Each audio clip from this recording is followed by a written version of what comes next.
welcome to the OnStage Colorado podcast. I'm Alex Miller here again with arts reporter Toni Tresca. Hey, Toni. Hey, Alex, and today we are not alone. We have a very special guest host with us today, Julia Tobey. Julia is the head over at Give 5 Productions, which recently did a bang-up production of Hedwig and the Angry Inch. Hey, Julia, welcome to the pod. How's it going? Hey, guys. Thanks for having me. All right. Well, thanks for joining us on a Monday, early on a Monday morning, which is not everybody's favorite time to do any kind of meeting, but it's it's a good time for us to round up the weekend. So I asked Julia to guest host with us since she's an active and passionate member of the theater community, and because in response to another John Moore story in the Denver Gazette about the dire strait of the Colorado theater industry, you'd responded on Facebook saying theater companies need to stop putting gasoline in electric cars. It's time to wake up and realize times have massively changed. Boom. Mic drop, right? Sounded like Julia. Yeah. I go big or I go home, right, Toni? Absolutely. Why do anything in between? And so that's going to be our main topic for today, which we will get to in just a little bit. Yeah. What do theaters need to do to stay relevant in the 2020s and beyond?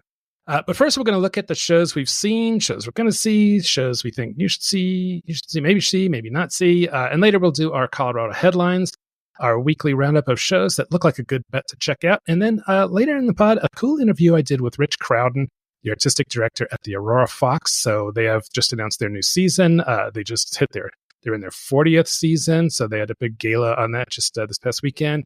And it was really fun because I actually didn't do it over Zoom or whatever. I actually went to the theater and I got this little thing for my iPhone. It was like $20 on Amazon, and it was like 2 lavalier mics, wireless, and it worked great. It actually sounds, I think, almost better than what we do here. So nice. Yeah. So we did a walkthrough in the theater, and Rich is just such a great guy. He's so knowledgeable and so fun to talk to. So check that out. Stick around for that. And then we'll talk a little bit about what we've seen. Julia, you want to kick this off? What shows have you seen recently that you'd like to just kind of shout out? Well, I'd like to shout out School of Rock at Miners Alley Playhouse up in Golden. My dear friend John Hauser plays Dewey Finn, and he just crushes it. I mean, from the moment the pre-recorded pre-show announcement came on, I was like, oh, is that Hauser's character voice? That's funny. Like, I'm already laughing, and they haven't started. So he just crushes it. Those kids playing those multi-instrumentalists, I mean, they're incredible. So check that out. I know they close this Sunday, September 15th. Yeah, last chance. So check those guys out for sure. And then I'm very intrigued by The Android's new Soul at Bug Theater. This is by Dana Kane, who I'm not super familiar with, although my husband has worked with her on vintage toy shows because she produces all sorts of stuff all over the state. So she's very intriguing to me, and everybody's buzzing about this show. So those are the two that I know are closing this Sunday. So it's like we all have to get our tickets quick. Yeah, we're definitely going to talk about those. I had kind of a quiet weekend. My wife is getting ready to go away for 2 weeks. So usually when she goes on a work trip, I usually try and stay around for the last weekend. So not as much theater, but I did see Irma Bombeck, the show at the Garner Galleria, which is, pretty straightforward little kind of documentary type one-hander that was cool to check out. And then since I didn't have any other theaters, I was just going to mention this film, Anyone But You, that's on Netflix right now, which was one of the rare times where I was like, I can't watch any more of this show. It's like feels like my brain is like leaking out of my ears. It was so stupid, but it had Glenn Powell, I guess, who's kind of like the hot new actor, and Sydney, the moment, Sydney Sweeney, and it was just the script was just so bad. It made me hurt. So anyway, we talked about this one briefly on our Alt Shakespeare episode, Alex, if you remember, because this was a loose adaptation of Much Ado About Nothing, which is what originally got me through the door earlier this year. But I, like you, was very disappointed. It is loosely, in the most loose sense, adapted on the Shakespeare play. And just because it's Shakespeare adjacent, do not expect it's going to be good. And it also has one of those titles that I couldn't even remember that we talked about a ton. Like, I kept asking my wife, I'm like, what was it called again? Anyway. Toni, what did you see over the weekend? You definitely saw some good stuff. I did. So I like you, I saw Irma Bombeck at the DCPA, and they had a talk back afterwards. At my production. Did they have one at yours, Alex? They did, but I never stick around for those things. That's fair. I wasn't going to, but then I ran into Heidi, who is the person who handles our tickets over at the Denver Center, on my way out, and she was like, "Are you staying?" Because it didn't look like very many people were, and so then I was like, "Yes, I'm just running to the bathroom real quick," and then I did come back and watch the talk back. You got intercepted.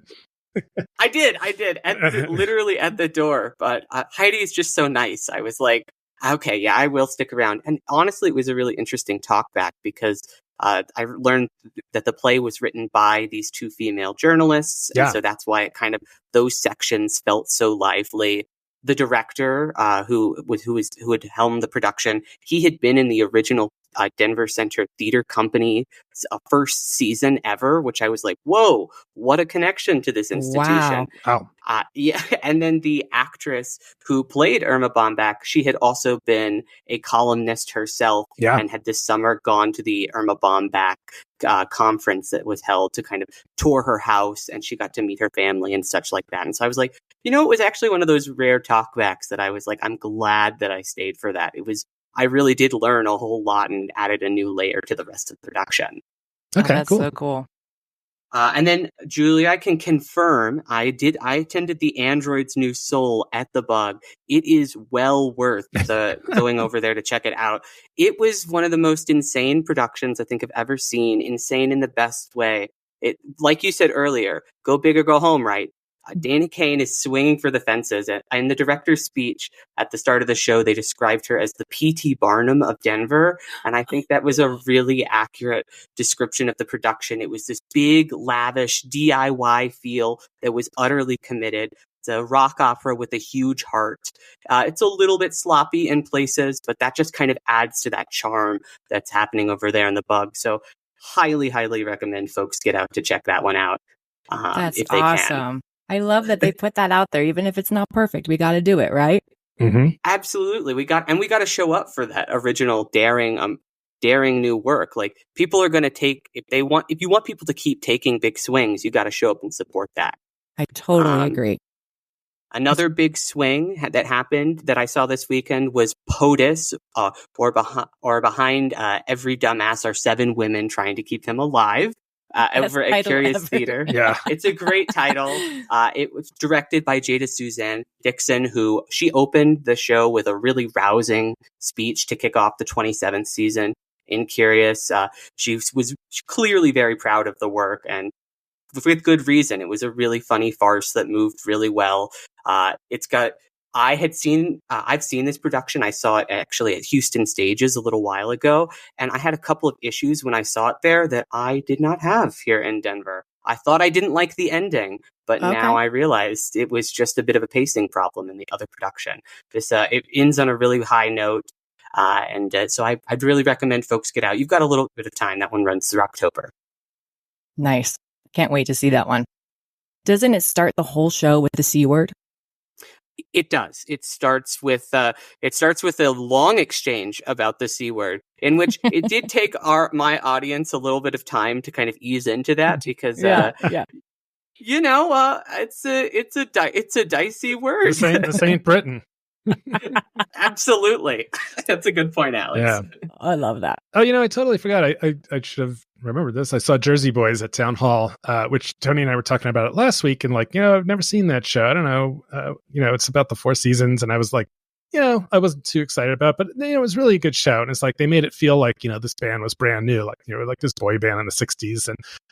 And so really good job. It was directed by, Matthew Daly. Yeah, who was in the touring production of the show for like almost 1,000 shows. So, and so I think they were struggling a little bit with the sound on opening night, which is not unheard of for sure. Also, one of Toni and I have this bugaboo about long speeches before the show starts.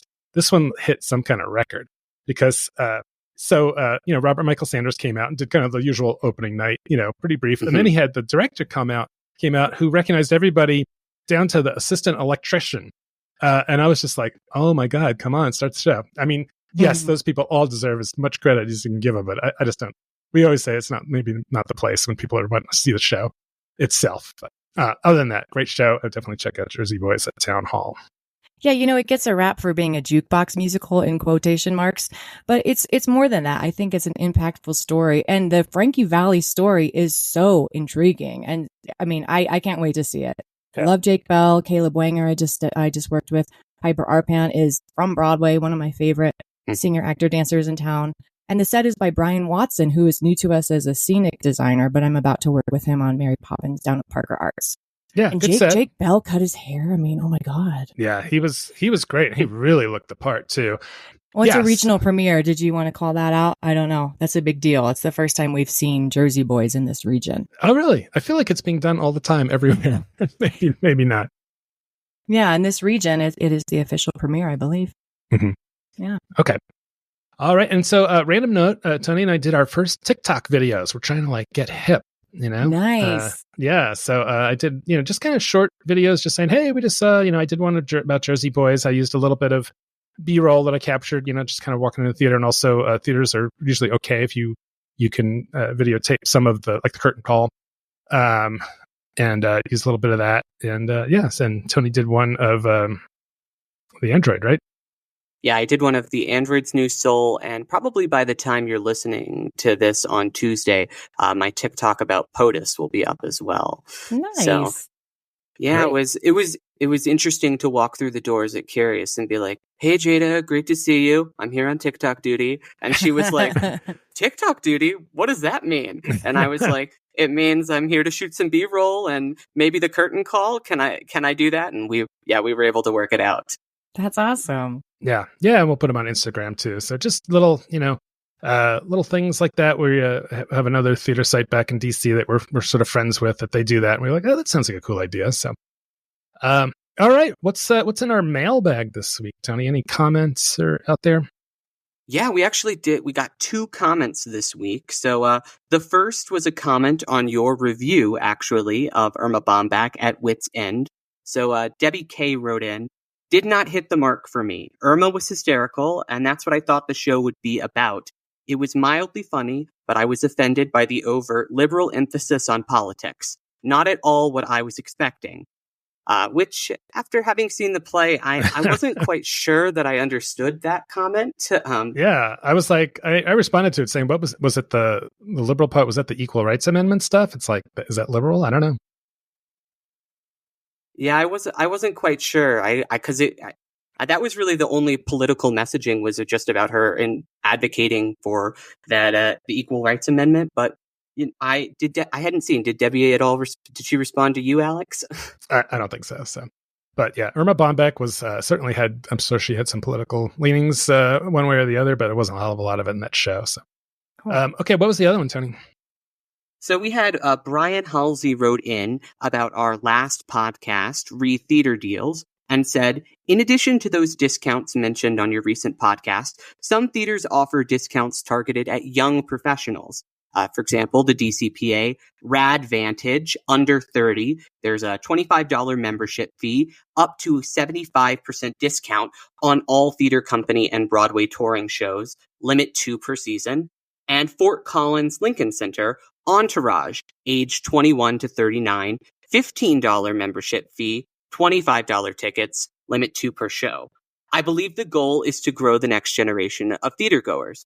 There may be others, but these are at least 2 I'm aware of. I wish I had known about these when I was younger.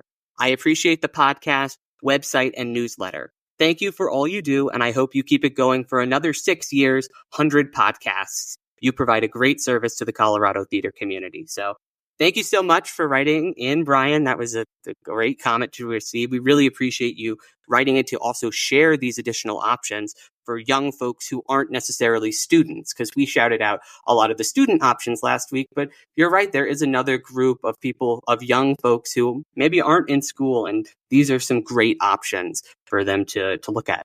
Before we move on to our main topic, we quickly kind of talk with you about this, Julia, about the situation that happened with your production of Murder for Two. Alex and I both saw the production when you originally produced it, and it was one of our favorite shows. And so we were really excited when we heard that it was going to be remounted at Vintage Theater this October.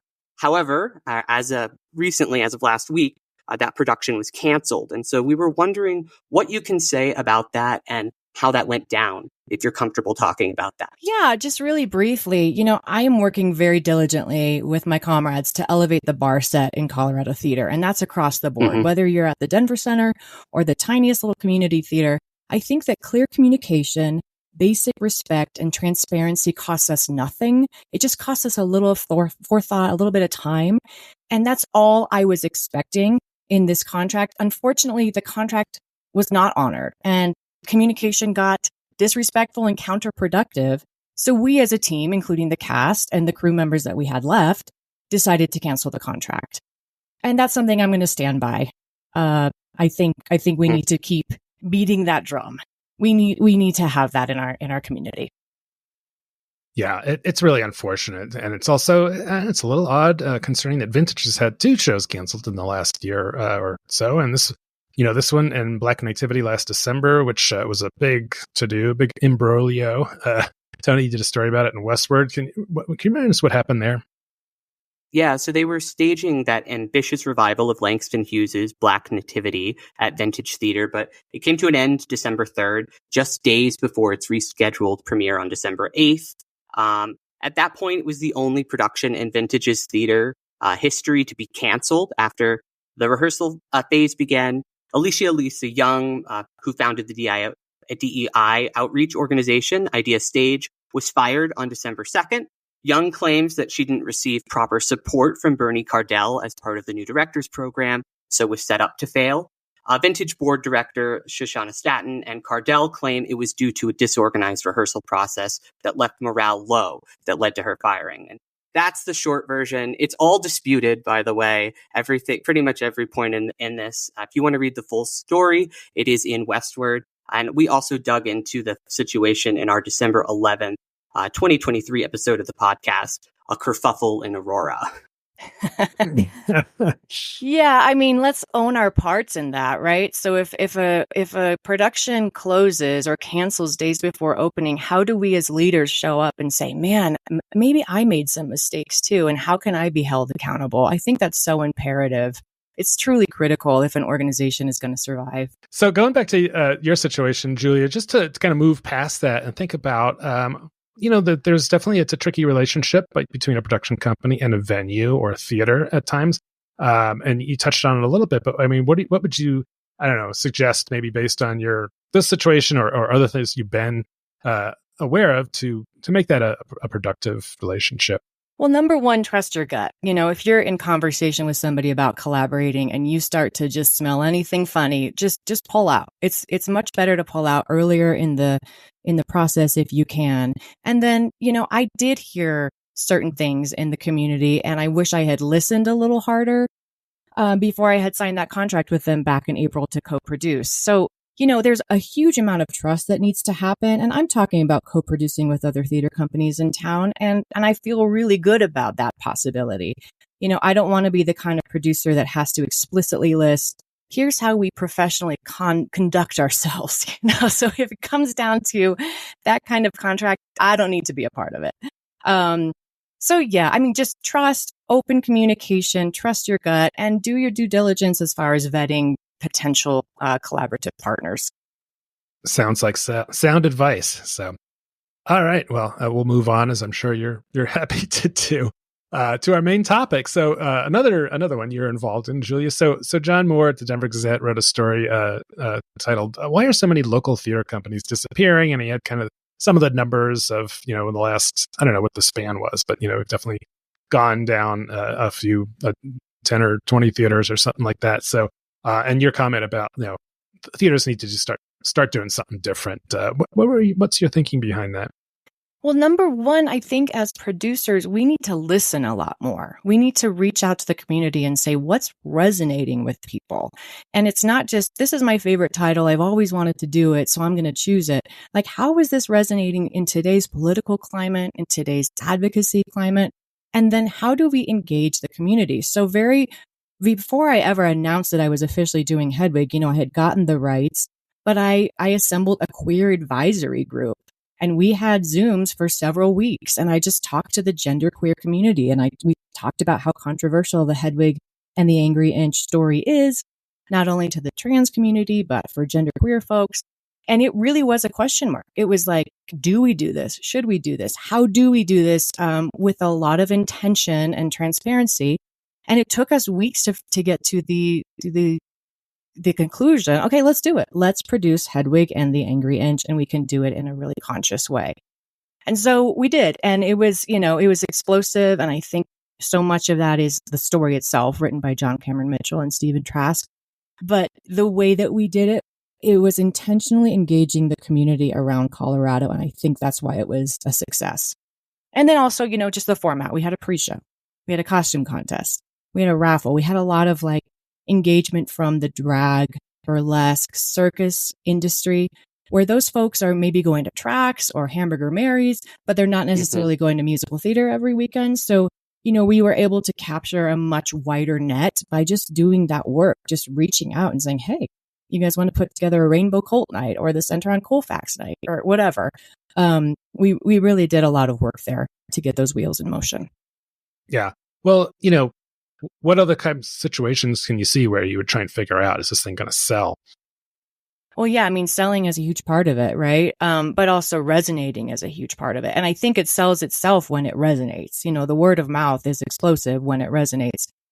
I think that's a mix of maybe throwing something out on social media as some question marks, or, I just gathered a group of friends the other day that are theater makers that I respect, that are doing great work in the community. And you just sit down and you have these conversations like, how is this title going to be received? And if it's a little controversial, that's great. That's fine. But how are we going to push it in an intentional way?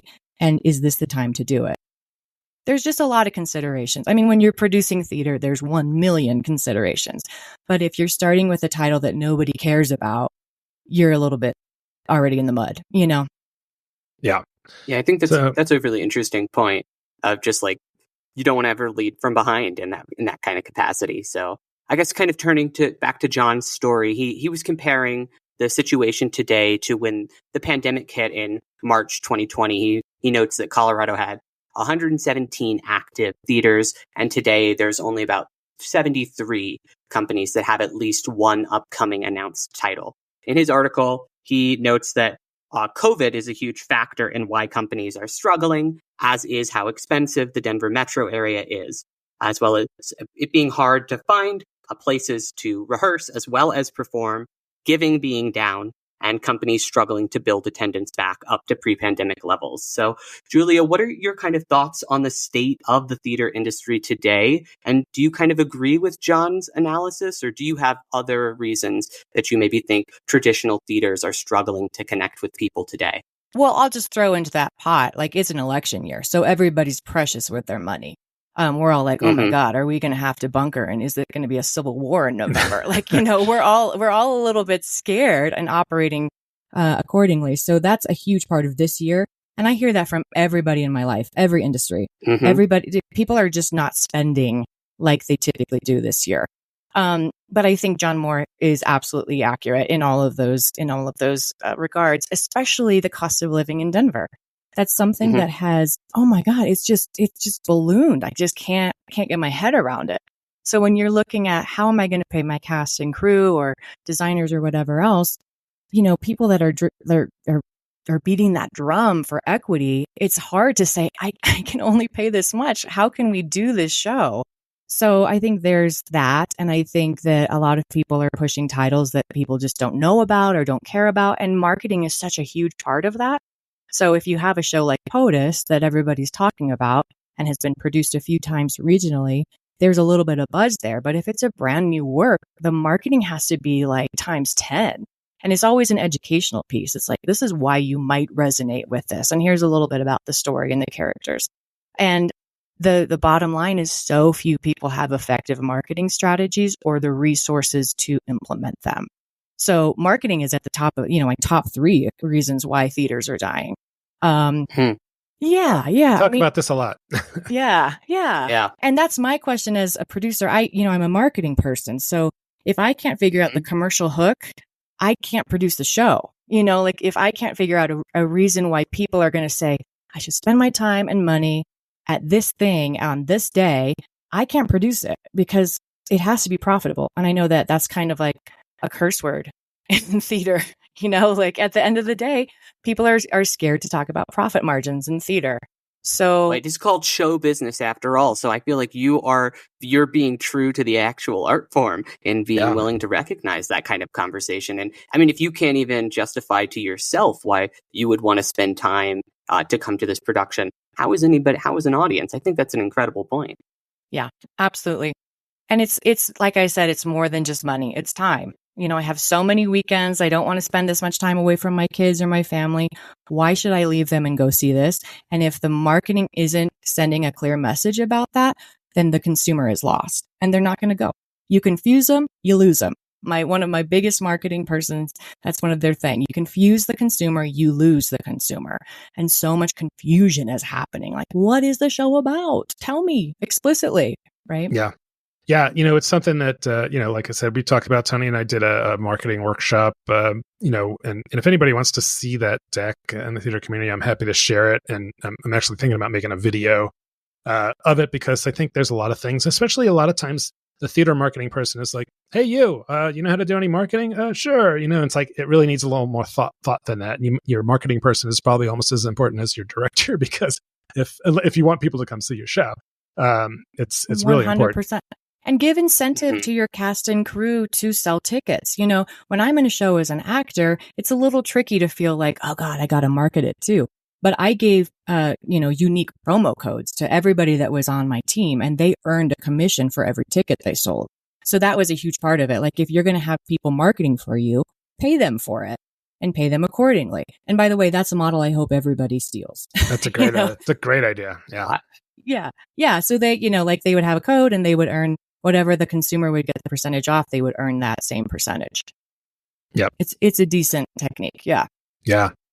So, thinking back to, the premise that, or the idea that theater's dying. I mean, I don't think it's dying. We had Betty Hart from the Colorado Theater Guild on our July 2nd podcast a few months ago.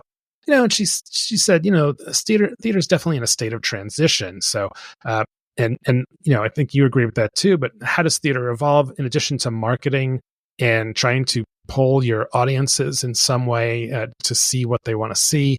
And also you think about these new theater companies starting up seemingly left and right recently, while others are going away. What would you say to some of these theaters that they need to consider other than some of the stuff we've talked about, Julia? Well, I think Betty is right. I don't think theater is dying. I think it's transitioning, and we're seeing a metamorphosis of sorts, right? So who's surviving, who's not? And it comes down to funding 99% of the time. So if an artistic director is starting a company and they're super excited about what they're doing, but then the reality is after 2, 3, 4 years, we start to see that burnout because they are doing so much work to keep it alive and they just don't have the support they need. So, one of my big considerations has been becoming a nonprofit entity for that very reason. I just need to have a staff that I'm not focused on the profit supporting their salaries, which, pre-pandemic, I had employees and it was a totally different operation. And now post-pandemic, I'm like, oh my gosh, if I could just get the funding, I might be able to not feel so burnt out. I mean, with Hedwig, for example, I was wearing way too many hats, and that's not sustainable long term.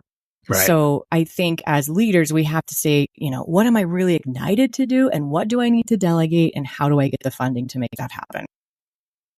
Mm-hmm. And then the format of theater in general. Sorry, Toni, I don't mean to interrupt, but the format in general, I mean, I think theater etiquette in quotation marks is tricky for a lot of our younger folks coming in.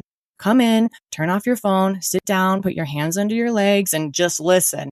Whereas if there's a little bit more flexibility where you can get up and get a drink or go to the restroom, or just a little bit less stuffiness to theater and making it more accessible to people instead of this high grand thing. It's like down on the ground and with the rest of the community. I think that's key as well. Yeah, I think that makes sense. Like kind of leaning into one of the fun things about Hedwig was the immersive quality to it. You see the Rent sign in the audition for Rent in the bathroom that's mentioned on the stage. Oh, that was one of my favorite parts about it. You enter into this world already. There's things you can take pictures with, and then even when you get into your seat, the show is still referencing things in the real life. You reference the Herman's Herman's Hideaway situation, losing that venue, and how you ended up here. And I thought that was just it was a really interesting kind of way to engage the audience, and it clearly was working because it was connected with so many people. Yeah, and that is specific to Hedwig and the Angry Inch. That's not in every show where you're breaking the fourth wall. And Clark Jones, who played Hedwig, he's a fantastic improv actor. So a lot of that was improvised in the moment, and a lot of that was material he was coming up with before opening night. So like, you're never going to see a Frank Azar sign again without thinking of Clark Destin Jones, right? like I'm like traumatized for life. Point. And like Frank Azar probably owes him like a commission at this point. I don't know. But to bring it into, reference Stanley Hotel, reference the airport, reference Casa Bonita, I think that made it really fun for people. And if we can figure out a way to do that in general, I do think it's a way to really engage the audience member. So in John's piece, he says that of the upstart companies, the most ambitious by far is yours, Give 5 Productions. Can you tell us a little bit about the company, why you started it, and a little bit more about its business model? Wow, that is such a nice thing. Thank you, John Moore. Honestly, I started in 2007 in New York City, and basically by default, I was just gigging around and I was the most organized. So like people were like, Julia should be in charge. Mm-hmm. So I started producing kind of by accident. And then before the pandemic, I was producing for, major cruise lines, theme parks, a lot of corporate.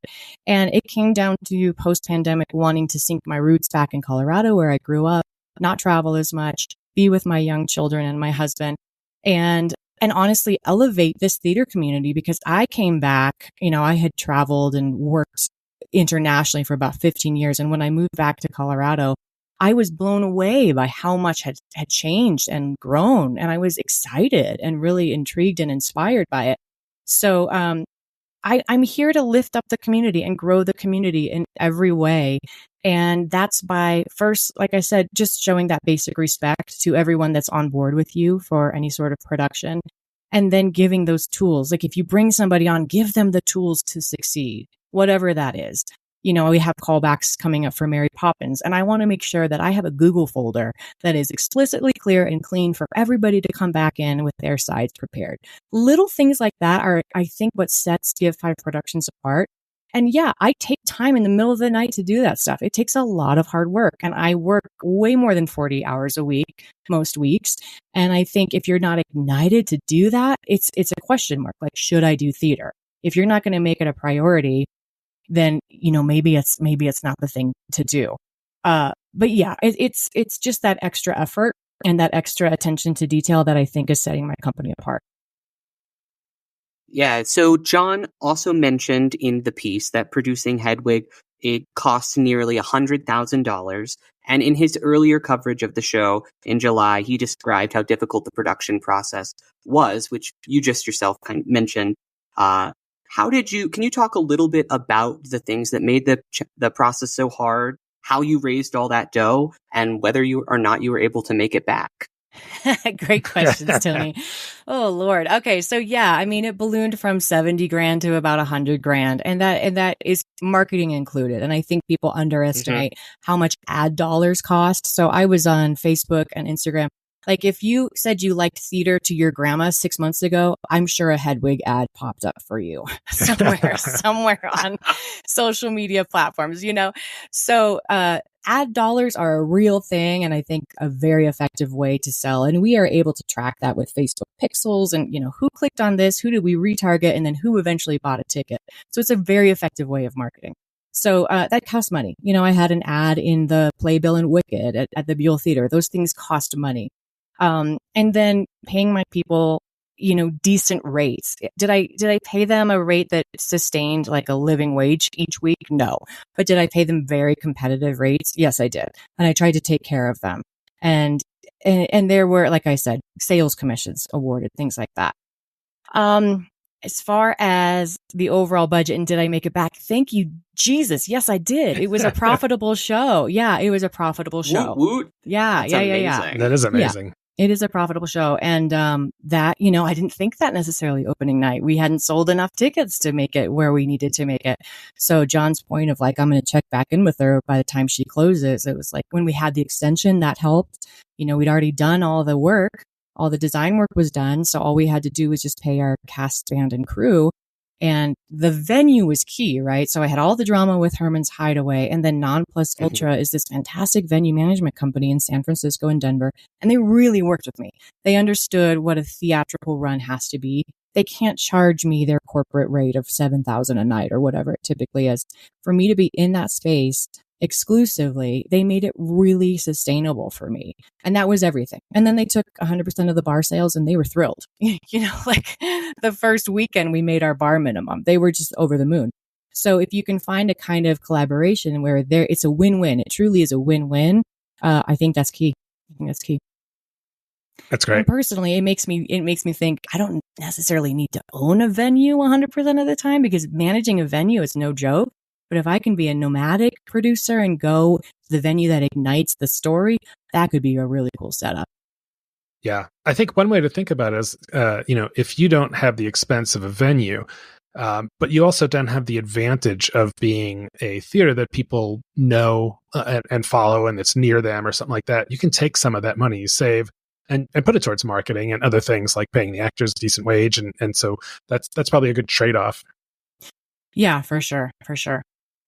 We've talked about this a number of times on the podcast, since particularly here in the Denver area, we see so many companies kind of transitioning away from being in a rooted space and potentially navigating that nomadic model. A lot of folks are arguing that spells doom and gloom, but Alex and I have talked about it. Potentially a really interesting opportunity for companies to take advantage of. What do you do when you're not paying that couple $100,000 when we're being realistic for rent in the Denver area that you can put into these other areas?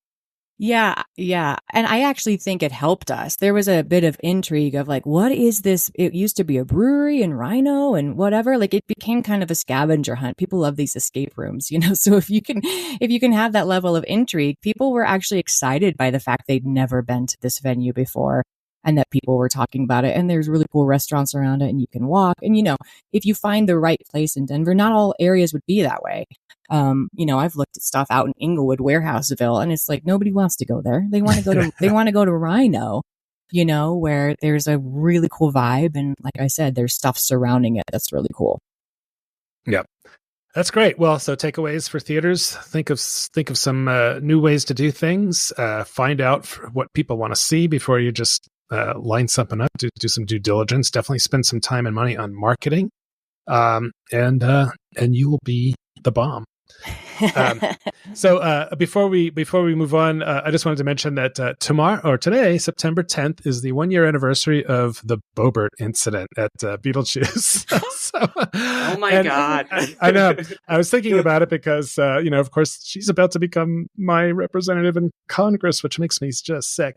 But also, the fallout from that was really interesting. It was so, I think it probably brought some attention to the fact that Denver has theater. And I think it also brought to the fore some issues about what you were referring to earlier with etiquette, that a lot of people haven't been to theater, and maybe for all I know, this was the first time she'd ever really been to a live theater production. And it's the case for a lot of people. So actually, I wrote a story that'll be out on the podcast today about theater etiquette and some ideas. And of course, there's many stories like this out there as well. John Morris has written eloquently on it on several occasions.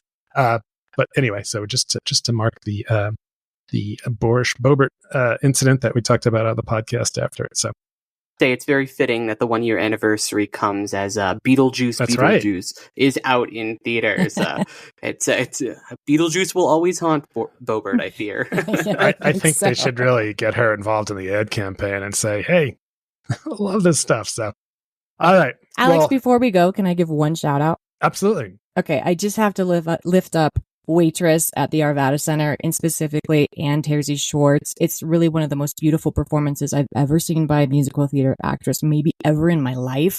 So the buzz is real. Go see Waitress at Arvada Center, and shout out to Jenna Malreyes, Nick Rigg, Bryce Factor, Ariel Crosby from out of town, Marco Robinson. Lainey Rigg had a beautiful couple ensemble pieces where she was really spotlighted in kind of this modern contemporary dance. It is the most beautiful thing. Don't miss Waitress. Don't miss Waitress. I know. When I was writing my review, I was like, I feel like I'm over raving, but it really is a fantastic show. So, we'll talk about that. I think it was one of our Colorado headliners last week. But so when we come back, we will have our Colorado headliners, our top shows, and as well as the interview with Rich Crowden from the Aurora Fox. So stick around. We'll be right back.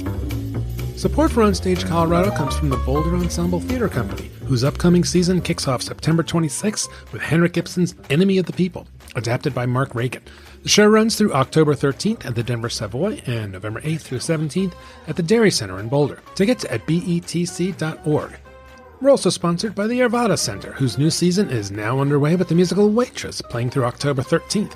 This delicious musical celebrates the power of friendship and chosen family, following your dreams and the joy of a perfect pie. Tickets at arvadacenter.org. OnStage Colorado is also brought to you by the Colorado Fine Arts Center at Colorado College. Their new season opens with Dial M for Murder, a new version of the celebrated murder mystery that inspired Alfred Hitchcock's movie masterpiece. Running through October 6th, tickets at fac.coloradocollege.edu. And we also receive support from the Newman Center at the University of Denver, whose Newman Center Presents season starts soon and includes Martha Redbone's show Bone Hill on September 25th. The production is a song cycle inspired by Redbone's life and the women she descended from. Tickets at newmancenterpresents.com. Okay, we're back and ready to let loose with this week's Colorado headliners as we move further into September. So these are some of the upcoming shows around the Centennial State that we're looking forward to in no particular order. So since you're our guest, Julia, I'll turn to you first. So you just mentioned Waitress. Any other headliner picks to share? Yes, I'm always very inspired by the Catamounts' work. So they are presenting after the end. I don't know much about it yet, but I know I will catch it because I just love their work. Also, we talked to, Joseph and the Amazing Technicolor Dreamcoat, presented by Performance Now. That's through September 22nd. If you blink, you're going to miss this run. And it's starring Jason Rex and Genesee Pierce. And I think they're two of the most exciting musical theater voices in Colorado. I'm also excited to see Always Patsy Cline up at Candlelight, and that opens September 19th. So that's coming down as well. All right. Great. What have you got, Toni? My first headliner pick is Wait Until Dark. It's at the Durango Arts Center. And this is a thriller that tells the story of Susie Hendrick, a recently blinded housewife who unwittingly possesses a doll filled with illicit drugs. The drama plays on the themes of darkness and light as Susie navigates through her sightless world. And I was just so compelled by this pitch and premise. It sounds absolutely eerily delightful. It's terrifying. And so if you are interested, if you're interested in catching this run at the Durango Arts Center, this will be there September 13th through the 29th. Very All cool. right. My first headliner is The Pillow Man. So this is the Miscreant Theater Collective, and this is going to be at a place I've never heard of, the Creepatorium. It's on Acoma Street in Denver, September 13th through 29th. Yeah. So this is a Martin McDonough play from 2003 that's super creepy story about a guy who writes short stories that depict violence against kids. And now the cops are questioning because some of his stories resemble recent child murders. So the play has reenactments of some of these really creepy stories. I will not be going to this. I know. It's really funny. I said to my wife, I said, Jen, this is the absolute last play I would ever take you to because she's scarred for life by the beauty queen of Lean Ann, that she saw another Martin McDonough play. And of course, she's very protective of children as a mother of 5. But anyway, but I'm going. I think that sounds super creepy for creepy season. Amazing. Toni, were you going to talk about Hamlet? Yes, I am. That's a good use. That was my next headlining pick. So this is over at the Denver Center for the Performing Arts Theater Company. It's directed by their artistic director there, Chris Coleman, and it has got a Viking spin on it. So this is Hamlet as you've never seen it before, or so he promises. Chris Coleman himself has played Hamlet many times, but this will be his first time directing the production. And so he, like we said earlier, he's swinging big. He's taken a big stab at Hamlet with a really cool, interesting approach. in the interest of saving you, dear listeners, a few bucks, I wanted to shout this one out this week because previews begin September 13th for this production. So you can catch it for about a week for a less expensive ticket price before it opens September 20th and runs through October 6th. Good call. I was thinking I haven't seen Hamlet in so long. I'm really looking forward to getting to check this production out. So. I don't go see Shakespeare a lot, but I'm going to go see Hamlet. I can't wait. Shannon Steele is a dear friend. She's in the cast, and the stuff she's been telling me is so exciting. I mean, just the fight choreography alone, I think, is going to be worth the ticket price. Yeah, and I know there's some Viking elements too that we're excited about. So one of my guilty pleasures is Viking shows. My next headliner is The Critic from 1023 Productions. This is a new theater company. They're going to be doing it at Buntport in Denver, September 12th through 22nd. So this is the most meta thing ever. It's a new comedy by Nigel Knudsen about a local theater that's freaking out because, quote unquote, The Critic is coming to their new play. So they start tweaking it and arguing about it. So there's Shades of the Bear or Ratatouille, where they're worried about the critic coming. So very meta, with Toni and I both attending opening night on September 12th. So we're the critics going to see The Critic. We sort of hope they're freaking out about us coming to their play, about a theater company freaking out about a critic attending the play within the play. So talk about method, meta acting, and production. That is The Critic at Buntport. My next headlining pick is it's running for only a limited time. So if this sounds interesting, rush to get your tickets now.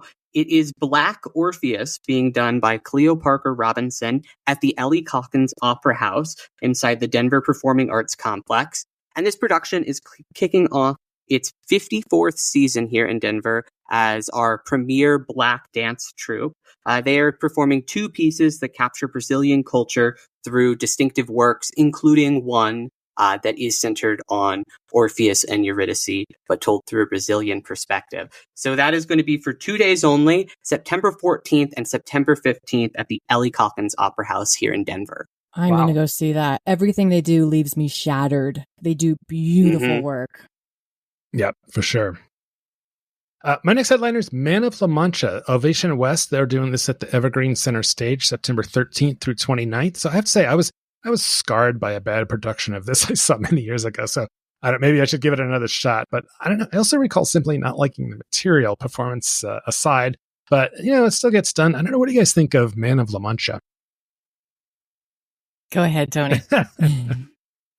I was not a huge fan of it until I saw a production of it last year directed by Kelly Van Osprey that was done by the Platte Valley Players up in Brighton, I believe it was, at the Armory. Yep. And it was this absolutely incredibly imaginative production that reinterpreted the Man of La Mancha story to be set at a homeless encampment here in Denver in the present day. And when told through that perspective, I thought that the storytelling element within the show actually really worked and was able to speak to some really interesting themes in a way that I don't think the show has ever spoken to me before. Okay. I totally agree. I'm not a huge fan of the show either, but Kelly Van Osprey's work on that was so amazing and impactful. I loved the immersive element. You come in and they had kind of characters playing folks that were not homed at the time. It was immediately exciting. And the two lead actors, Jeffrey Parker and Lindsay Falduto, were incredible. Great. Yeah, we're going to have Kelly on the podcast coming up here soon, so maybe we'll ask her about that. So. She's the best. She is. All right, what's next, Toni? I've got another dance piece for you. This one's a little bit more experimental than my last. It's Rush by Lemon Sponge Cake Contemporary Ballet, based out of Boulder. Love it. They're going to be performing at the Dairy Art Center, and this production celebrates Lemon Sponge Cake Contemporary Ballet's 25th year. And yes, I did say the full name just because it was fun. Again, I didn't have to. Lemon Sponge Cake. And this... Yeah, and it honors the founder's European roots and promises to be a rigorous display of movement and body shape. All right. That's a perfect example of great marketing. Make your company a really fun, catchy name. Lemon Sponge Cake? Absolutely. I'm intrigued to check it out, right? That's amazing. Yeah.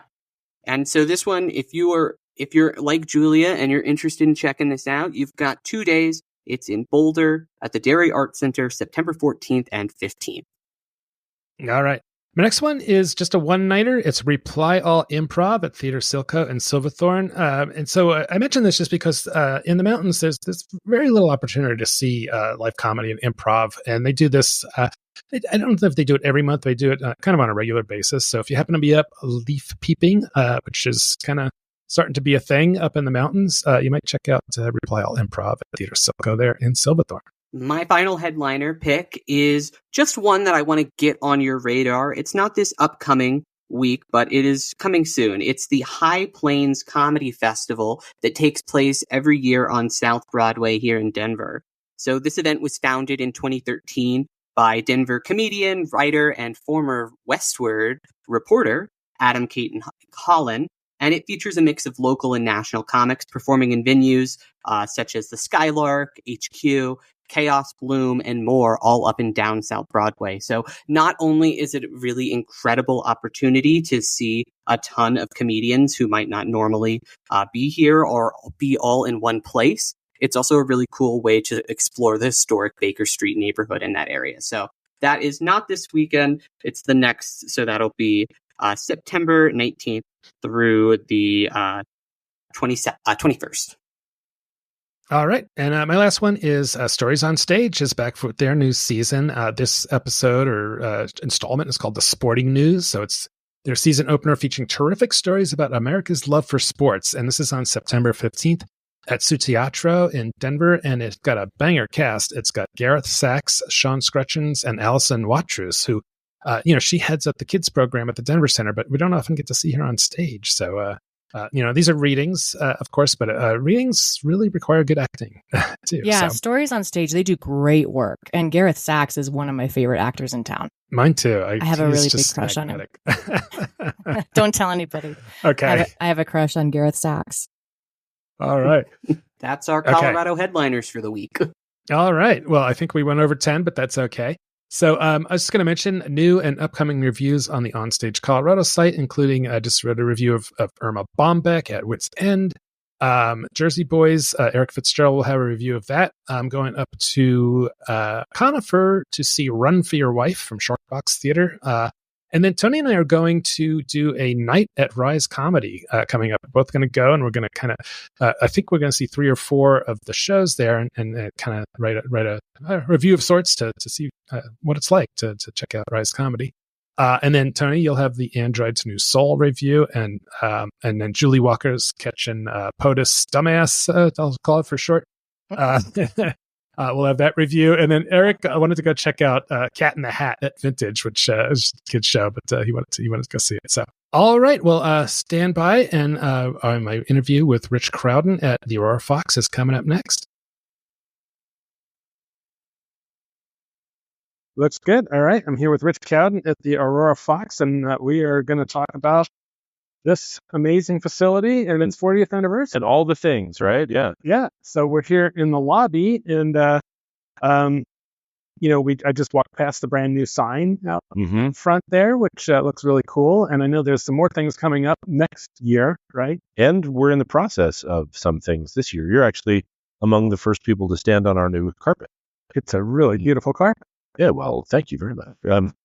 So we'll walk around, but, we have a lot of things in the works. I'll show you in the main auditorium right now. And we have our season announcement party on September 7th. So we're frantically trying to get some of this first phase of renovation done before then, which we will. And then our main auditorium seats are being custom made all the way across the world in China. And they will get on a boat somewhere this fall and reach us somewhere in the spring, at which point we'll hold on to them for a little bit and then install those next summer. Okay. I thought it was summertime. Yep. What Chelsea told me. And we had hoped to do it this summer. But there's just, they're custom historic look seats that are only made by one company in one place in the world. Okay. It's not just any old. Yeah. Yeah. Hey, while we're here in the lobby, I wanted to ask you, this area here has always struck me as kind of odd. Mm-hmm. Yeah. Yeah. Sometimes there's maybe if there's opening night, they might have some tables here with hors d'oeuvres. Right. Yeah. What have you thought about something to do with this? Yeah, we're actively thinking. You'll see right now we've got actually 3 electrical panels that we drilled in there to get access for some of the work that I'll show you in the auditorium in a second. I really kind of, what we have up here right now was provided by the Aurora History Museum. Mm-hmm. And we work with, obviously, with city agencies. We work with them really closely. Scott Williams and Chris Getty's over there. And so we want to continue to feature this as sort of a mini exhibition of the Fox's history and history of that kind of shows. But it is odd. It's sort of like when you have a party and everybody kind of congregates in the kitchen, even though there's a lot of space right there. Right. You could just go sit in the living room and you have plenty of room. This is kind of that. Sometimes people will go down there and hang out. Sometimes they won't. So we are trying to figure out ways to sort of activate that a little bit more. In the long term, one of the things that I really want to do is build a shared lobby space between the main stage auditorium and the studio theater. Because as you know, right now, to get in the studio theater, you have to go through the separate entrance. There's no real lobby over there. And the sound really carries a lot between this space and that space, and it's hard to run two events simultaneously. So eventually we would probably move concessions and bar area over here, knock out some things over there, do some new bathrooms, do a shared lobby. So you walk into one door, I would say studio theater this way, main stage auditorium that way. That would be great. Yeah. Yeah. And then that's, that's obviously more like in the 5 or 10 year plan, but the city's been really great about asking me for my team's input and wish list. I think that the leadership we have right now within our department with Ginger White Bernetti coming on board, we have a lot of support from city management. Laura Perry, Jason Batchelor have been great about saying, okay, this place has been neglected for a long time. What do we need to do to really revitalize it? Because as I really believe, as the Fox goes, so can the neighborhood.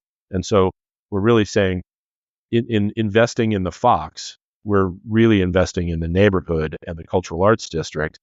And, I work a lot with Aaron at the People's Building. I work a lot with Twa and On across the street at Donda and Butter.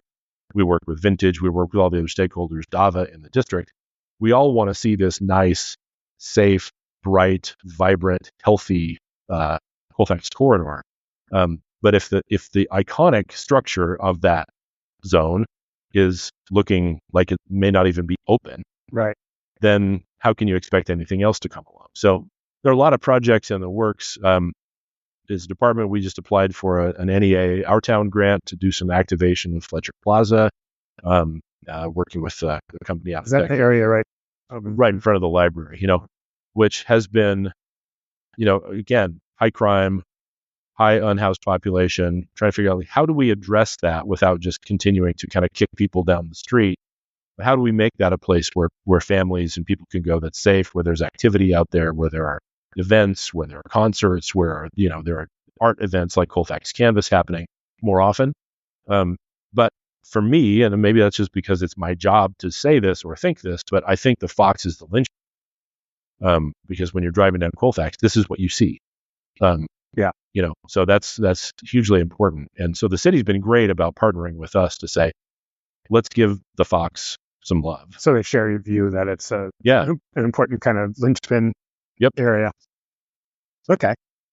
All right. I've always thought these water fountains are kind of interesting. I know. You wouldn't want to get rid of those. No, I don't want to get rid of those. Those are so cool. What we do want to get rid of now, especially with the new carpet, is the peach wall. Yeah, they're kind of industrial. Oh, they're just awful. So we're going to repaint the lobby sooner rather than later. We were thinking we could put that off a little bit, but given the carpet, this needs to. Cool. Well, we're heading into the main auditorium here. So this is an old Quonset hut. This is a leftover from World War II. Yeah, the city they actually bought this as surplus. In 1946. There were lots of them for sale. Yeah, there were. I get them for cheap. And it was a movie theater for a number of years for the base nearby, right? Mm-hmm. For Lowry. Yep. Yeah. And it was a pretty ingenious idea because military had all this surplus that was fairly readily transportable, right? But also, I don't know. I can't find any documentation to this effect, but I have to infer from everything that I've learned about the history that it was also just a really good psychological idea to have movie theaters, event halls in these kind of Quonset hut spaces, because it sort of bridged two worlds for service members who were coming back, reintegrating with their country, with their family, with their homeland. And then for them to be able to come into a movie theater and say, I recognize that. And this is kind of how this worked. But yeah, you'll see these, and there aren't a ton of them left, but you'll see them around. Some of them remain theaters. A lot of them went into agriculture. They're great for grain storage and hay storage and stuff like that. I've seen them used for like garage, like auto body or places like that. Yeah. But and also, so the Fox was a chain of theaters across the whole U.S. and they all a lot of them had that iconic neon sign. Right, exactly. Yeah, and that was part of the fun that was the research in the sign project, was really digging into that, both with archival records and things that we had on hand at the History Museum. Also, people in the neighborhood that have been here forever, just sharing what they remember. It's interesting because you're going back to a whole series of black and white photographs to figure out what your color palette is, right?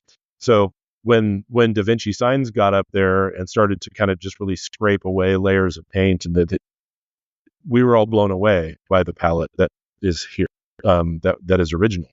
You can't really see that from those early photos. You can tell it was darker than we had it, but it was a really fascinating process. And then also, Chris Geddes, our historical preservation specialist, reached out to a number of other theaters, Fox theaters.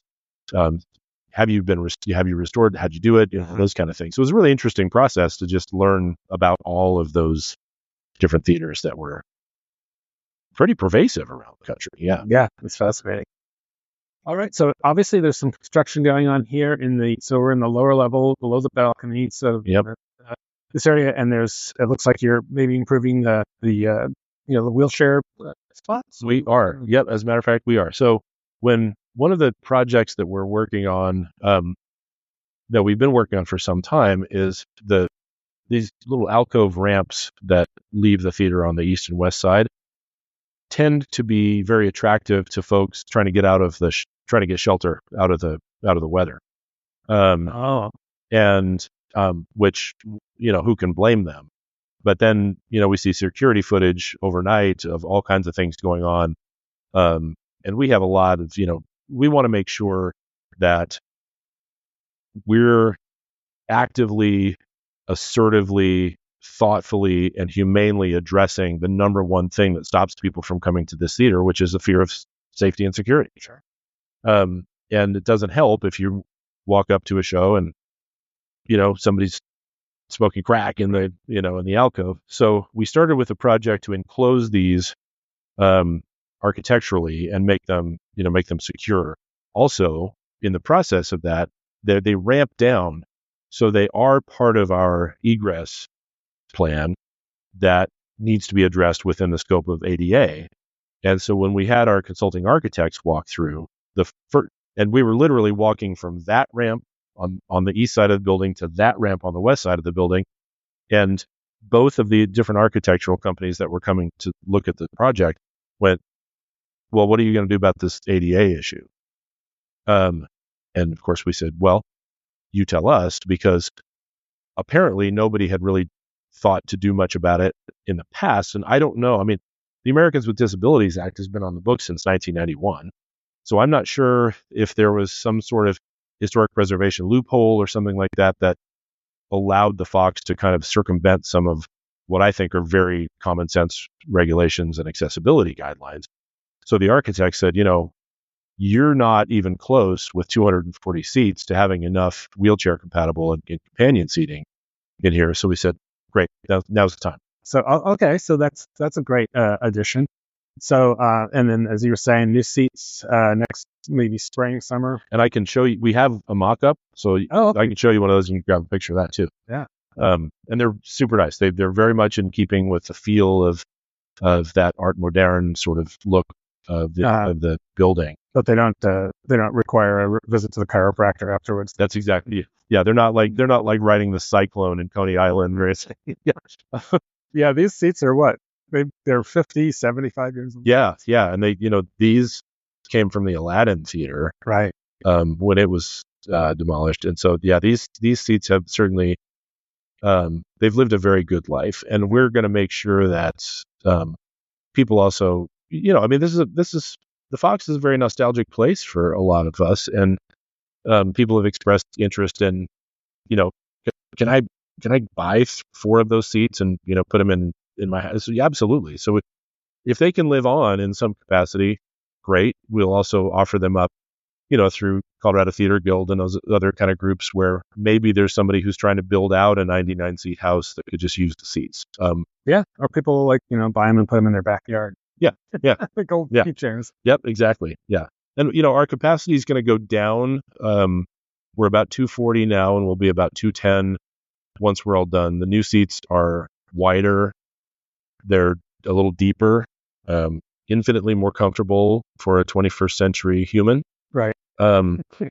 So between that and, losing some seats for the ADA work, we're going to go down to about 210.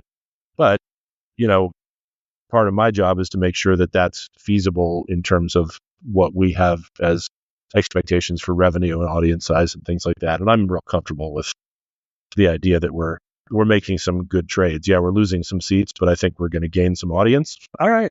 Well, what else? You want to see let's look at the mock-up of the chair. Yeah. Heading backstage here. Oh, it's right out here for us. She's a beauty. Yeah. So we keep our, Art Deco, Art Moderne feel on the side there. This is going to be a little darker. This was the mock-up that they sent, so this won't be, the top's a little too much. Okay. This will be more like a cherry, kind of an oak finish. Okay. Can I sit in it? I was going to say, you are the man of the hour. Okay. You have to sit in the chair. Seat number 1 here. Oh, yeah. Hold on, now it's mine. I got to get the picture now.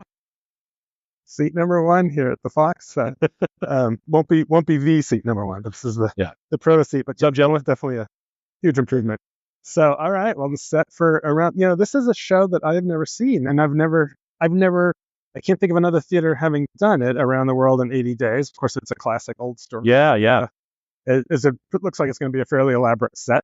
It's elaborate in its simplicity. So we're going to have, it's sort of heavy on basic architecture and then extremely light on detail and stuff.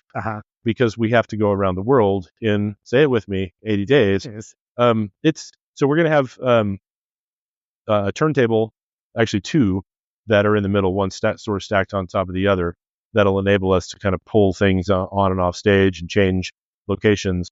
But yeah, we're working with the idea that we need to be able to just seamlessly transition between these places geographically and in time, in such a way that it's a really fast moving adaptation.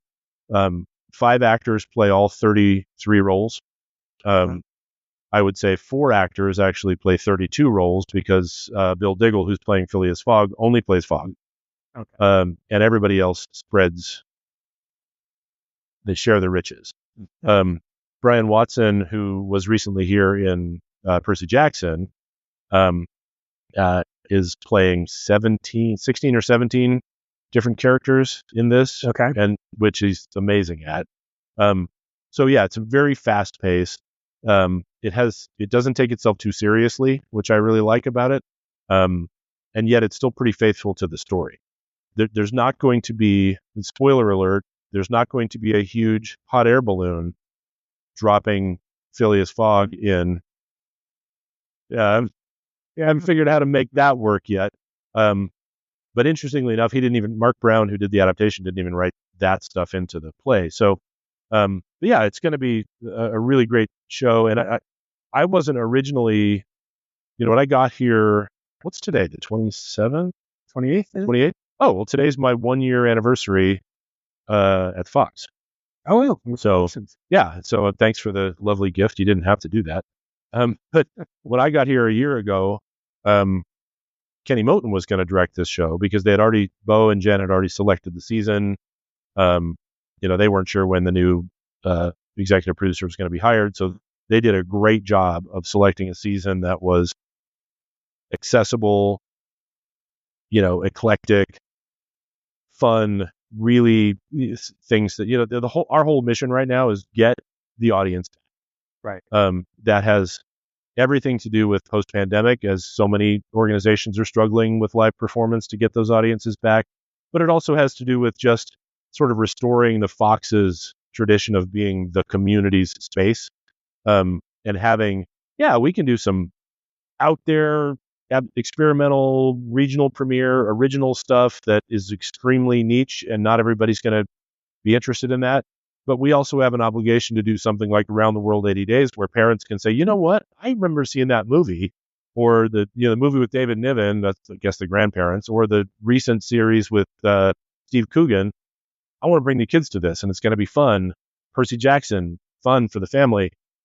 That's what a place like this needs to have, is a balance between those kind of things, and to do them all extraordinarily well. That's the key. You also have the extraordinary luxury of having a black box theater, which has been kind of underused. Yeah, and really, I think one of the reasons it has been is that pesky sound issue. If we're running, especially with a musical, and we're running 9,000 million watts of power through Percy Jackson, not doing anything over there at the same time. There's just too much sound that bleeds through. If we're doing something like a lecture over here, sure, we can do something over there. How many times are we doing a lecture over here?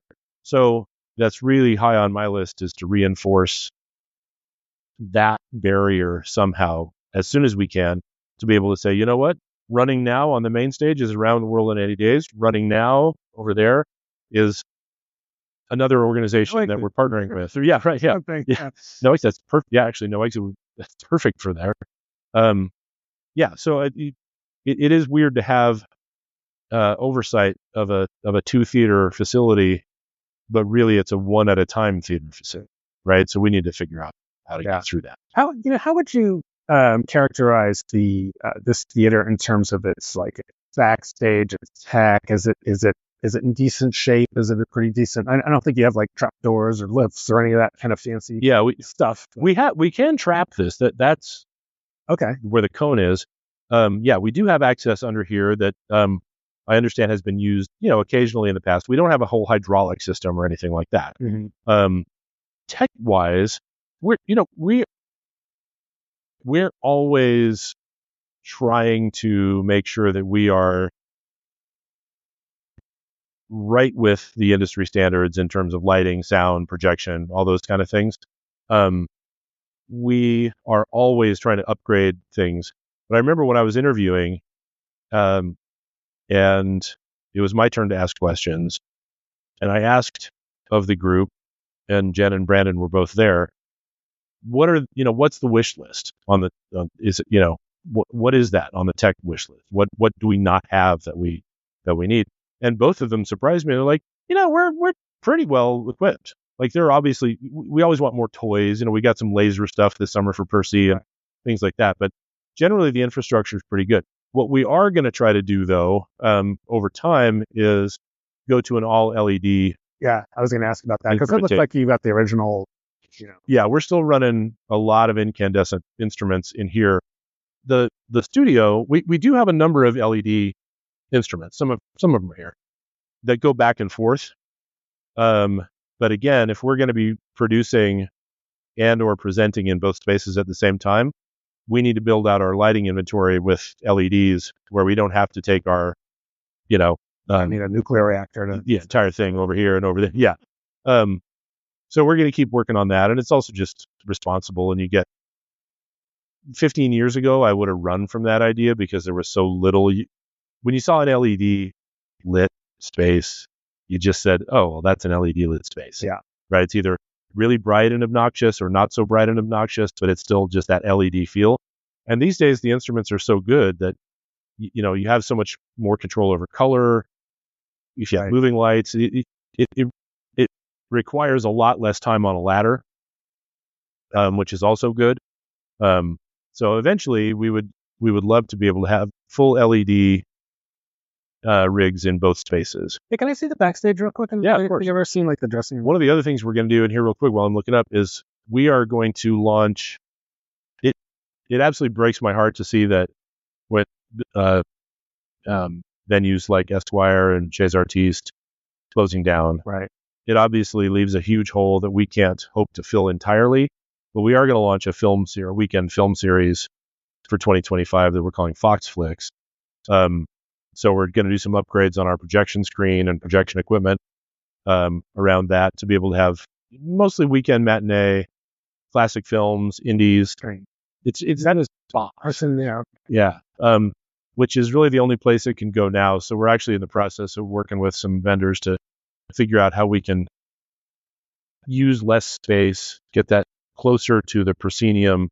And is there a legit projector room still up there? Yeah, they're projected, but we don't need it. So anything that we're going to throw from here, which with short throw for the projectors that we have now, we can cover a really decently sized 16:9 surface. So yeah, we're hopefully going to get one of those installed here by the end of the year, and then launch. We'll probably start monthly, and then we'll see where it goes. But just to kind of fill in some of that, come see a historic film at a historic house on a Saturday afternoon. Right. Open the bar. What about kids stuff? Do you have there's not really a kids program here. Well, that's coming back too. So we are a couple of things. One, we're leaning back into the Theater for Young Audiences space with one of the shows that we're doing next year, where we're going to really kind of re-engineer the entire performance schedule to still have evening performances and things like that on weekends, but also do a lot of school shows. So we want the school groups to be coming back in here to watch and be involved in live theater. But there's also the participatory side. And the city and Lisa Mumpton's team do such a great job of offering art, theater, music classes around different locations in the city. But the Fox's programs had kind of fallen by the wayside. Yeah. We had hoped to bring those back this year, but then we had so much construction. We're like, we just, at the risk of sounding like Donald Rumsfeld, there were too many unknowns. Right. So we held off. But we are going to bring our teen program back next year.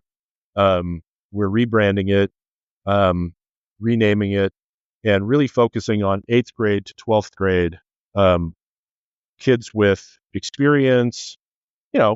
Some, they don't have to be, headed off to Juilliard, but kids that really want to be in a professional atmosphere, working alongside professionals to do a production. So it's a lot less of a camp than it is another production that just happens to feature young artists. So that'll be coming out. We're rebranding. We're renaming that the Foxlight Theater Lab, and so we'll start pushing information about that out pretty soon. Let's go backstage. Let's go via the studio and then into the shop. So here in the studio theater, the black box. No plans here yet for not a ton, although halfway decent shares in it. Yeah, we the carpet's a little rough. Yeah, this space needs a little bit of love as well. Yeah. It's gonna sound odd, but you can kind of get away with it because this is our grungy space, right? Yeah. This is our black box. This is our down dirt space, right? That said, I still think we can dress it up a little bit. Yeah. One of the things that we've had issues with in here also is that the seating layout is confusing to patrons. It is odd. So with the movable chairs, they don't have. So if I'm in C3, where am I? And some of these are odd numbers and those are even numbers. So we're going to redo the entire seat map in here. That's going to make it a lot easier for patrons to understand. Add some signage up here, that says things like left, center, right. I'm in left C3, right? That we can kind of help. So last thing I just wanted to ask you a little bit more on the artistic director side of things. So as we're talking today, at least I don't know the shows that'll be in the new season. When you guys do a calendar year season. Right. As artistic director, what's your vision for what the Fox is artistically going forward? I know you mentioned earlier a mix of things that you can take the family to, but also things that are artistically challenging. But any more you can elaborate on there? I can tell you so one of the things that's interesting about the Fox is that the size of our actual, stage, both in studio and on main stage, really kind of put it this way. It doesn't make sense to do a lot of Sound of Musics and Oklahomas in this space and try to put 30, 35 people on stage. Right. Logistically, it's very difficult, but aesthetically also, it just appears. You put any more than about 12 or 15 people on this stage at a time, it starts to just feel claustrophobic. So, from the season curation perspective, I look at that from a number of different vantage points. What fits in the space? Because I can dream about all kinds of amazing stuff that would be great, in the Buell. Good for me. We're not the Buell. So what fits here in terms of our ability to produce that? But I also look at it from the perspective of the patrons that we historically have, but also the patrons we historically have not had. We're not coming out of a period of time where we're 10 consecutive years of sellouts. We're coming out of a period of time where there were moments where there were 10 people for a main stage audience. So how do we develop a season that has, and it's such a cliche, but has a little something for everybody to look at, but also has, sort of a unifying, I wouldn't say a theme. There was, in our season deliberations this year, there was zero talk about a theme. I think that can work sometimes for some companies. I think it's tricky for us because our brand is eclecticism. So we want to have those smaller cast, a little bit less technically demanding shows that offer something to a wide variety of people. And I mean that in two ways. One way is an individual show should appeal to a number of different kind of constituencies. But a season should also appeal to a number of different constituencies. So people can say, I don't want to go see all 6 shows, but I want to see 2. I want to see that and that. And those might not be the same that somebody else wants to see. The guiding principle, though, artistically, is excellence. We have such a great team here. The Fox is such a great place to work. It's super important to us that we treat artists that come to work with us, whether they're actors, directors, designers, technicians, anybody that comes in here on contract, we want them to have an outstanding experience. We want to compensate them well. We want to treat them well.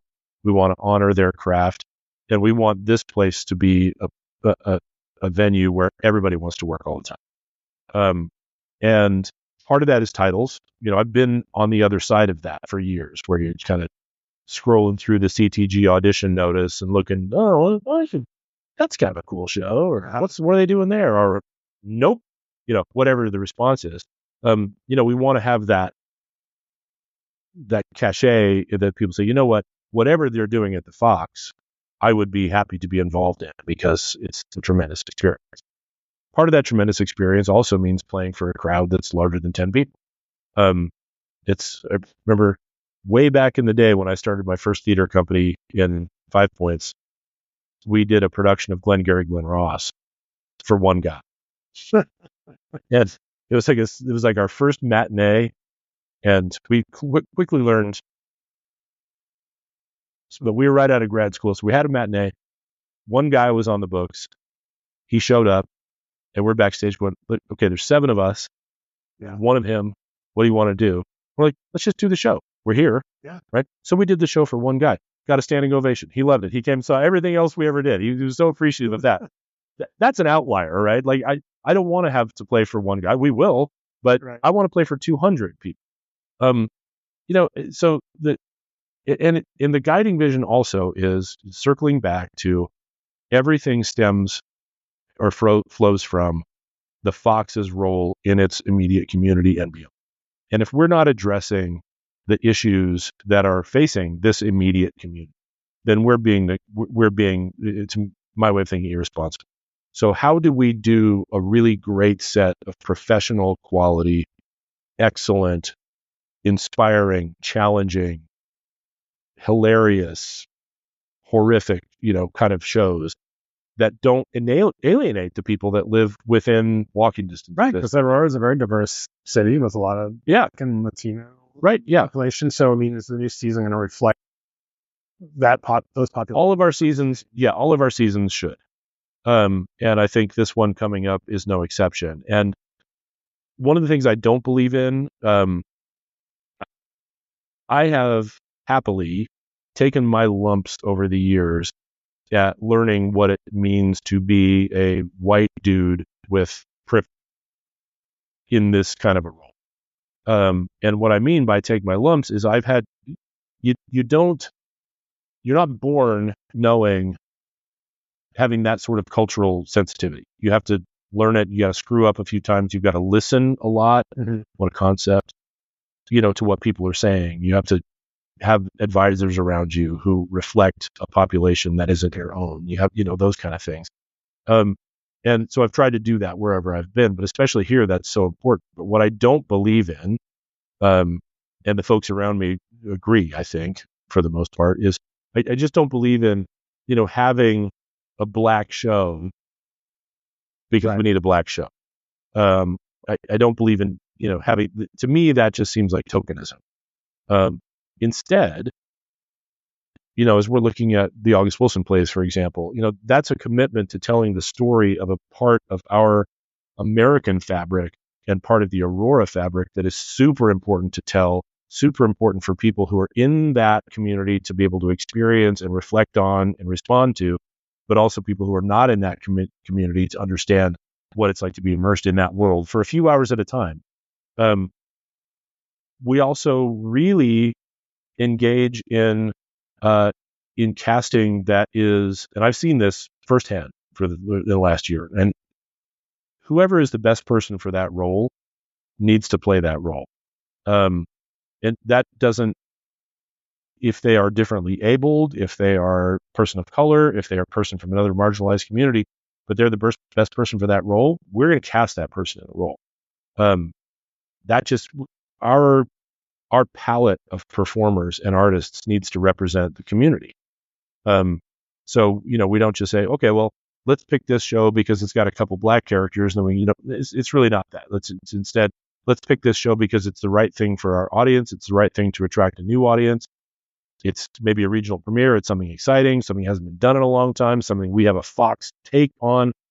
But when we come to casting, we come to hiring the directors and the designers and whoever's going to work on that show, that needs to look like what our community looks like. Right.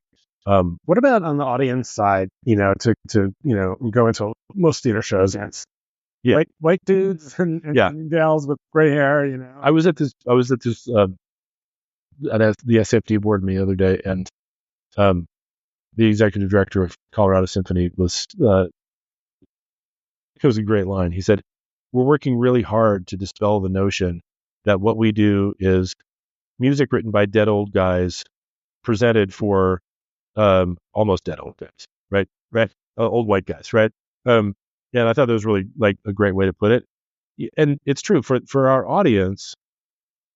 There's this, the dream has always been, for me, whether it's here or anyplace else, one of the most extraordinary things I think that can happen, that can come out of live performance, especially the theater, is sitting in a room and having a shared experience, sitting right next to somebody that you'd never meet otherwise, right? And engaging that person in conversation, small talk at first, and finding out a little bit about them. What brought you here? Do you have somebody in the show? Or no, it just looked interesting? Or what do you think? And having those kind of conversations is transformational to people, and so if people come and expect to see an audience that is very, just sort of homogenous, well, that lessens the opportunity for those conversations to happen, for those friendships to be made, for those connections to be made in people's heads. To me, that's how you fight racism and classism, and it's by sort of gently tricking people to sit together, right, looking at the same thing for a few hours, and then turning and saying, "Oh, what do you think about that? Oh, that was interesting. Oh, you just live right over there. Oh, I know," that sort of thing. What about cost and the perception that theater is expensive? How do you address that? You say theater's expensive. We try to keep our ticket prices affordable, but affordable is an interesting buzzword because it doesn't mean the same thing to different people, right? So our highest price ticket for our season next year is going to be $42. Now, if you're used to going to other theaters in the area, if you're used to Denver centers, you're not going to get a $42 ticket. If you do, then great, good for you. But the average theater going experience is much more expensive at some other places. It's really important to me that we keep things affordable and that we create access channels if that level is not affordable for people. Because I mean, here I am with, I'm a city employee. I know where my check is coming from. I've been doing this a long time. I have a great gig that pays me regularly and pretty well. I can't afford $42 a ticket to take my family to something every week. Sure. In the same way that I can't afford to take them to a Bronco game, ever, right? So, of course, who are all those people? Of course, yeah, right. Of course, over the past few years, why would you have wanted to? Yeah. Right. But so we think also about how can we find ways to offset revenue loss from that $42 ticket if we're then going to offer that ticket at $10 to a group of people who otherwise wouldn't be able to experience that. Whether that may be a group of seniors, a neighborhood group, an activist group, a community organizing group, school groups, whatever. How do we do that? And one of the places where Ginger and I are very much on the same page, because she came from arts and venues. So she's the board president. She's our director of library cultural services. Oh, yeah. So she was former ED at Denver Arts and Venues, and then she's been here since January. So she gets it in terms of facility, venue operations, and management, thinking about this. And we're both very much of the mindset.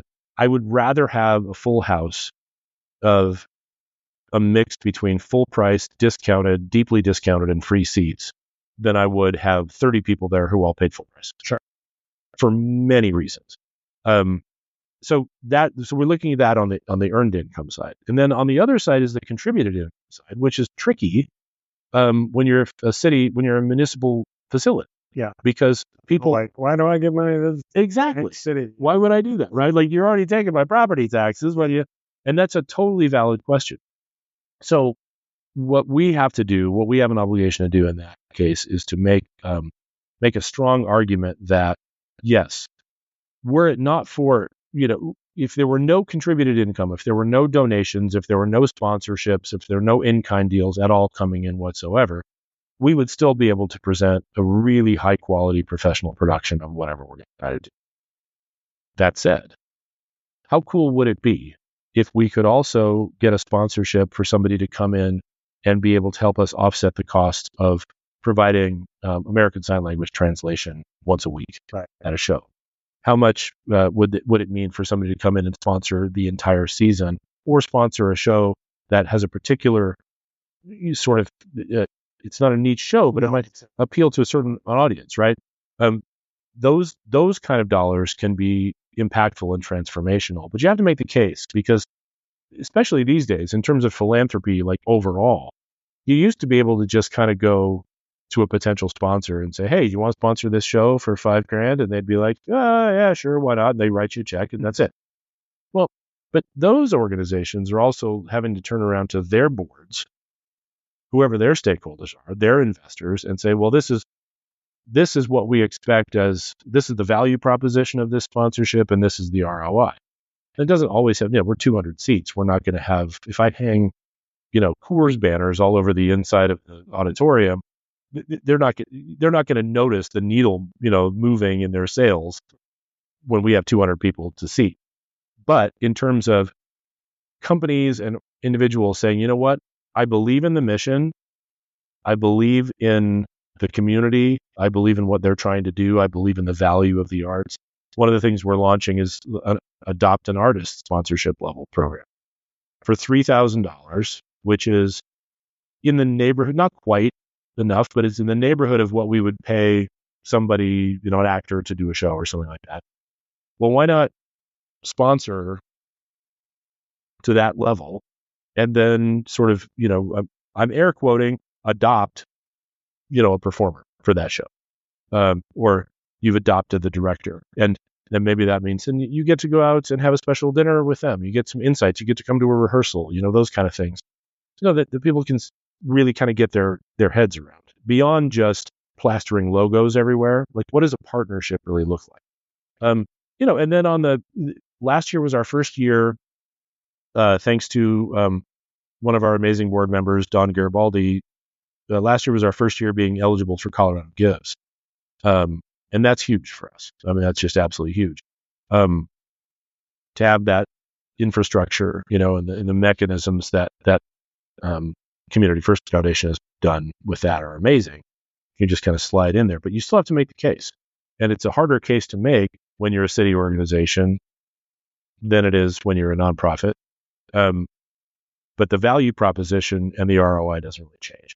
Okay, well, I think we can close it out now. Here with Rich Crowden at the theater in Aurora, getting ready to hear about the new season. And, thinking about 40 years here in this space and what's coming ahead. So thanks so much for taking it. Alex, thanks for coming down and walking around. This is fun. So yeah, since I spoke with Rich, the Aurora Fox has come out with the shows for their 40th season. So it's going to kick off with G's Bend in January and February, The Curious Incident of the Dog in the Nighttime, March, April, Little Miss Sunshine in June, Schoolhouse Rock, September, October, Lizzie in October, November, and A Christmas Carol ends out 2025. Okay, that's it for now. Next week on the podcast, Toni has a cool interview with Jen Zuko from Blue Dime Cabaret. So what can we expect in that conversation, Toni? Yeah, so Jen and I get into the history of the organization, of her pop-up cabaret troupe that's been around since 2018. We discuss what that name means and what it was like when they found a permanent home at DV8, Boulder's only queer bar, and then how they pivoted when it closed this August, as well as the troupe's upcoming show on September 20th at Liquor Pie in Westminster. So it's really a wide-ranging conversation about the art of cabaret, why it means so much to them, and how they're continuing to evolve. Cool.